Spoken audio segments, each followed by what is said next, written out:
survey questionnaire. So let me just read a brief to the lessons that we've finished already. So let's just continue with this. When we say design, test, and revise a survey questionnaire, it's very important, especially if you are conducting your own research, because this instrument could definitely help you to achieve your objective to your research. All right. And one way to gather data as well. So one of the ways to gather data is through a questionnaire. However, as a researcher, you must know the right questions that you will use to get the information you need. That's correct, right? Because if you know to ask the right question, then you will be probably leading to the right answer. All right. So designing a questionnaire is quite challenging but fun. So do not give up, and you have to continue revising it if it's necessary. So, practice makes perfect. So just to unlock a little vocabulary that we have here, just to make sure that we're on the same page, when we say questionnaire, it's like a written document containing questions and other types of items designed to solicit information. So we do have the survey research, which is the collection of information from a sample of individuals through the responses to two questions. And respondent is a person who provides data in survey research. So we will be encountering these words along the way. Okay. So you already answered this one, right? Especially if you have a good experience to that certain company, it's either cafe or a restaurant, then you will do a survey. Basically, if there's like a wow factor, okay, of especially when it comes to services, then you will give your survey. But I hope it doesn't matter whether you like or dislike the restaurant. The only reason why you answer the survey, that is because first, there's a wow factor. Secondly, you're not satisfied as a customer, then you do your survey. Anyhow, what is important here is at least you have experience already answering a survey questions. Ay naman sa online natin class nga, after the Zoom meeting or after you watch, or maybe if you are an online gamer, so usually if there's a skin come out, Mobile Legend, ganyan, you also do a survey if you satisfy the skin or any recommendations that you want to recommend to the manufacturer or to the developer of that particular games. Then it's all up to you. But then again, classes, a questionnaire is a structured series of questions designed to collect primary data from respondents.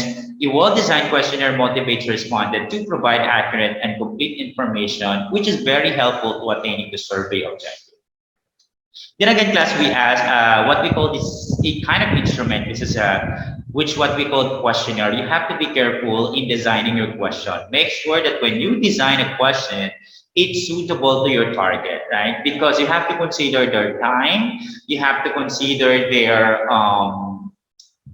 understanding also in a certain matter. So if you ask a question, most probably use it in a layman's term as much as possible, or do not use technical terms.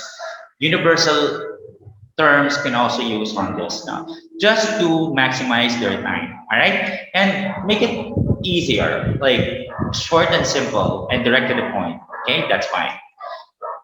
All right, so since we're talking about designing a questions, here are the suggested steps. First, determine the research problem of a target information. That's very important. Secondly, you have to choose what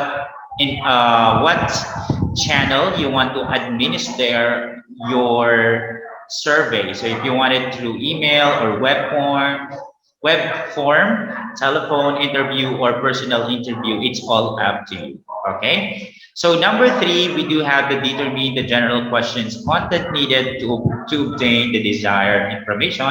And 4, determine the form of responses. 5, choose the exact question wording. Make sure that the sequence of the questions is effective on number 6. And then last is test the questions and revise it if it needed. All right. So if you as a researcher, you don't understand the question itself, then there is a problem with the questions, because how about the others, right? If you don't understand your own question, how much more your respondent? So you have to consider that as well. So designing a questionnaire could probably help you out to get the reliable data that you want to get from your respondents. So better that you know how to design the questions, right? Secondly, we do have the question wording basic, just like what I said, make it very basic to them, understandable as much as possible. If there is something that they don't understand, at least you have to define that terms, especially if there is no other way to explain it or there's no other term for that, then you have to define it for them just to make it easier. Okay, so write short and simple questions. Respondents are often unwilling to study an item in order to understand it. Who does one, right? So if you are on a busy mode, and you have a lot of things to do, and then suddenly one of the survey questions given to you, then, diba? Then you found out that the questions are too long and it's really complicated in your part, and you don't want to answer that. So you want to refuse that, right? So we don't want that to happen. That's why we have to make sure that you make your questions short and simple as much as possible, provided in a clear and short items. Okay? Because they do not expect that they will be attending to the licensure examinations or, you know, schooling things. So we don't want that to happen, right? So example, given the current trend of more hits, more home runs, longer games in general, and more injuries baseball today, do you think that steroid use should continue to be banned even though it is not enforced? All right. Why am I laughing? The reason for that, class, is since we're talking about the right, short, and simple question, what do you think? Is this questions is good? Is this a better question? What do you think? Right? Okay. So given the current trend of more hits, more home runs, longer games, so if you say yes, probably you think it's right because the longer the better, especially if you're answering a multiple choice and you don't know the answer, the longer the better. So it sounds correct, no? But the correct answer, class, is no, because we could have done better if we asked this way. Steroid use has both positive and negative effects on baseball. Do you think that steroid use should be banned? So I think this question is more it is better than the first one, right? It's understandable. We all know that there's a positive effect of the steroids, and now we put the weight these questions on your respondent's shoulder to think based on their experiences if it is a positive or it is a negative on their part, right? Because of the long questions can be confusing. That's the reason why example number one is not a good question, right? So let's move on.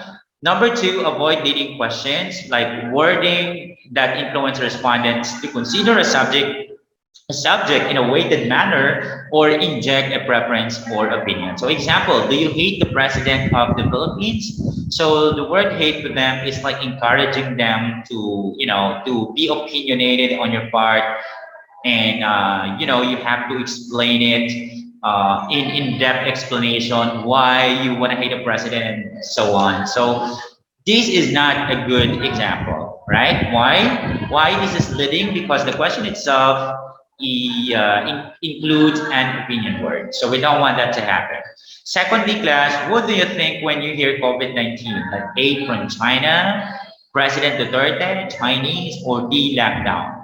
So, well, considering the fact that there is an option, this is a close-ended question, then it may sound to you, but the problem is you are not catering all the possibilities where and when, not really when, but where do you hear the word COVID-19. So there is a little bit confusing this or a leading question here because even though your option is not from their choices, then you will attempt to answer which is the most nearer one. Okay? So, halimbawa, ako, hindi ko naman narinig sa mga ganyan. Hindi ko naman narinig sa from China or even Duterte. I haven't heard that. I heard it from news. I heard it from TV Patrol or 24 Horas. So, where did I can put my answer? What did I choose? Nothing. So I don't have any options to this. Like Nothing. So basically, the tendency is I will choose the nearest one. So maybe I will probably put in China, or maybe on President Duterte, even though my answer is not from them. So this is misleading because you let me to choose to the option, even though my answer is not is not from that choice or not of the. Okay. So if you want to avoid leading question, then you have to put others here. For example, you want to put A, B, C, D, and so on, and then on letter E, you have to put others. Because in that way, I could probably put the a specific channel or maybe a specific article where I read or hear the word COVID-19, and that way it will not become confusing to your part, and you will have a reliable data as well when you have the kind of options because you address all the different possibilities to your respondents on where they hear the word COVID-19. Does that make sense? Moving forward is number three is appropriately open-ended and closed-ended questions. So open-ended questions when the responses need to be elaborated by the respondents for exhaustive and comprehensive data gathering. Then they're more suited to exploratory research that looks to describe a subject based on the trends and patterns. So usually, class, if you want to know more on the soft science, maybe understanding the human behavior, like in the field of the psychology, in the field of education, so things like that. Then most probably open-ended question can be a passable, or not really can be used in order to understand their points of views, perceptions, characteristic, and whatsoever. It's this type of information that you want to get from them, you can actually use the open-ended questions, right? So basically, I'm referring with the qualitative research. You can probably use the open-ended questions because qualitative research can be a subjective one, and definitely this is the most appropriate one. Okay, so while on the other hand, closed-ended questions are popular because they provide a greater uniformity or responses and are easily processed compared to open-ended questions. However, closed-ended questions, the response category shall be exhaustive and mutually exhaustive. In all other words, all possible options should be provided. Well, the good thing about it is giving us an uniformity, but of course there is a disadvantage of this because we are not understanding the individuality when it comes to their perceptions in life, when it comes to characteristic, because in close-ended questions, of course, majority, we talk about the figures itself. We talk about the numbers. Okay, so this is the more on hard science, right? So example, why do you play sports? So you have this kind of close-ended questions. You have enjoyment, health, friends. So basically, class, there is an option to choose, and the good thing about it is there is an other, so that they can actually put their answer. All right, whether it is not on the option, then you will still on the safe side because you have this kind of other, and of course, this will avoid misleading questions.